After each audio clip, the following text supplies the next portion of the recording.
Il faut dire que depuis 2012, l'État ivoirien, à travers le ministère de l'Enseignement supérieur et de la recherche scientifique, a annoncé l'entrée de la Côte d'Ivoire dans le système LMD. Entendez par LMD, licence, master, doctorat.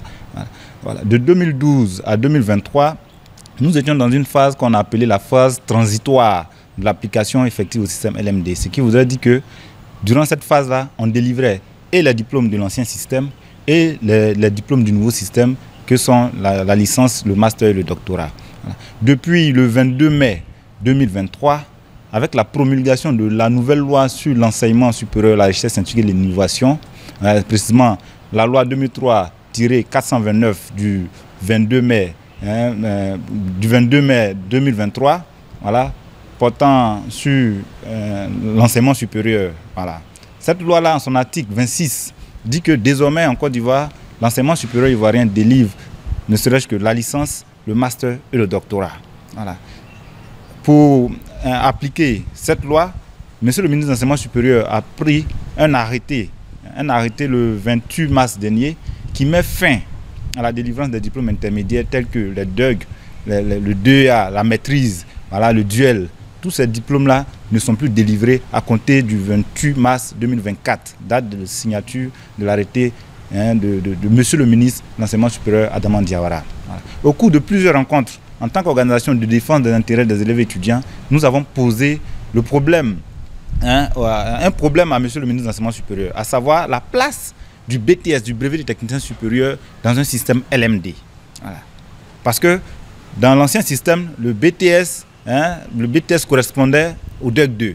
Maintenant que la nouvelle loi dit que c'est la licence, le master, le doctorat, et que l'arrêté du 28 mars dit qu'on ne délivre plus de diplôme intermédiaire, on ne délivre plus de DEUG, bon, que vaut maintenant un BTS dans ce système LMD? Monsieur le ministre nous fait savoir que pour lui, le BTS, dans un premier temps, n'appartient pas au système LMD. Secondo, le BTS, si on doit faire l'équivalence, le BTS équivaut à un bac plus 1. C'est ce que Monsieur le ministre de l'Enseignement supérieur Adama Diawara nous a dit au cours de cette réunion. Nous avons été choqués en tant qu'organisation de défense des intérêts des étudiants. Nous avons été vraiment choqués. Voilà. Nous avons été choqués et suite à cela, nous avons fait savoir à Monsieur le ministre que nous, en tant que défenseurs des étudiants de Côte d'Ivoire, nous ne pouvons pas accepter cette injustice qui est faite aux étudiants orientés au privé pour aller faire le BTS. Parce que c'est l'enseignement supérieur, c'est l'État de Côte d'Ivoire qui a décidé d'entrer dans le système LMD. Mais ce même État ne peut pas exclure plus de 60 à 70% des étudiants de Côte d'Ivoire du même système. C'est inadmissible. Pour nous, on ne peut pas l'accepter. C'est pourquoi, le 9 juillet dernier, nous avons déposé une plateforme de revendication sur la table de Monsieur le ministre de l'Enseignement supérieur et de la recherche scientifique. Voilà. Au nombre des points, il y a le point qui porte sur la réforme de l'enseignement supérieur privé pour l'adapter aux normes LMD. Pour nous, l'enseignement supérieur privé de Côte d'Ivoire doit être aux normes LMD, de sorte à ce que tous les étudiants qui sont envoyés dans ces établissements-là fassent aussi le système LMD. Monsieur le ministre, nous avons déposé notre plateforme de revendication le 9 juillet. Monsieur le ministre a lancé les préinscriptions des bacheliers le 12 juillet dernier. Voilà. Ne tenant pas compte de nos préoccupations. Et cette année encore, il a orienté près de 60 à 70% des étudiants de Côte d'Ivoire dans des filières BTS. Ce qui ne correspond à aucun diplôme dans notre système actuel qui est le système LMD. Ce qui voudrait dire que ces enfants-là qui auront le BTS, nos camarades étudiants qui auront ce BTS-là, ne pourront plus postuler au concours de la fonction publique. Voilà. Quand le DEUG n'est plus délivré, ça veut dire que le DEUG n'est plus valable pour le concours de la fonction publique. Donc nous estimons que c'est une injustice. Nous lançons un appel aux parents d'étudiants, aux étudiants qui ont été orientés dans ces filières BTS, de s'abstenir de s'inscrire dans ces filières-là. Car les diplômes qu'ils auront ne pourront pas les servir dans la vie active. L'État de Côte d'Ivoire, à travers le ministère de l'Enseignement supérieur, Adama Diawara, les a envoyés à l'abattoir. Nous disons non. C'est pourquoi nous sommes aujourd'hui venus voir un député de la nation, à la personne de l'honorable Dia Oufoué, pour lui poser ce problème, pour qu'à l'Assemblée nationale, il puisse faire cas de cela. Ce sont les députés qui ont voté la loi. Nous disons aux députés que cette loi qui a été votée dans son application lèse une grande partie des étudiants de Côte d'Ivoire, à savoir la frange des grandes écoles privées. Vous savez que le BTS en Côte d'Ivoire, on l'a en 3 ans. Pour ceux qui disent que le BTS en 2 ans, c'est faux. Voilà. 2 ans, c'est pour l'admissibilité.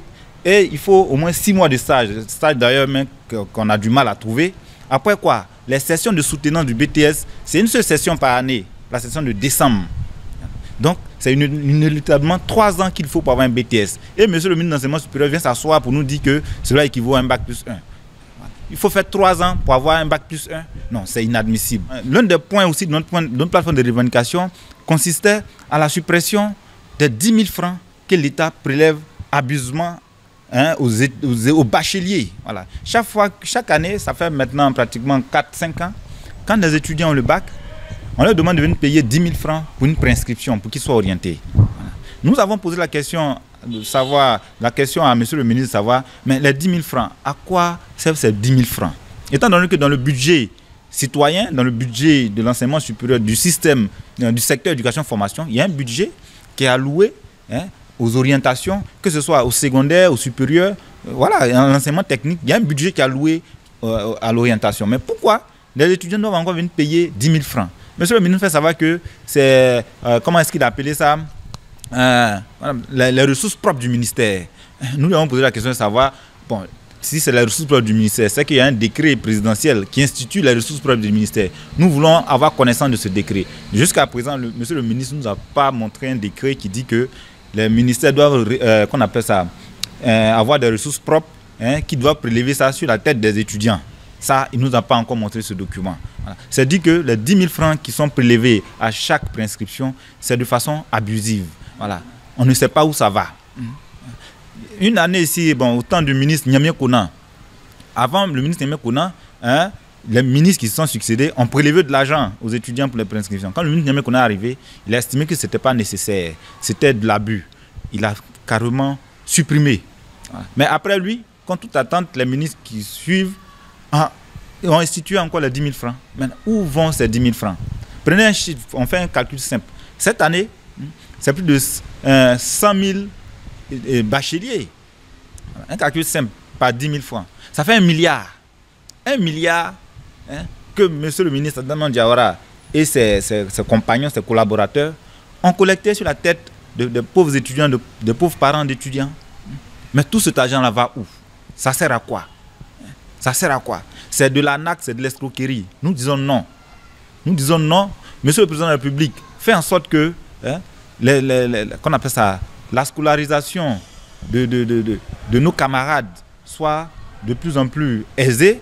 Mais quand toute attente des ministres qu'ils nomment à la tête des différents départements ministériels, ils font tout le contraire. Voilà. Ils viennent, ils instaurent des paiements. On ne sait pas aucun texte légal, aucun texte de la loi des finances ne soutient ce genre de prélèvement. Mais ils le font au vu et au su de tout le monde. Voilà. Nous disons non, ça ne peut pas continuer. Voilà. Nous avons demandé à M. le ministre, cette année 2024-2025, de mettre un terme à ce prélèvement.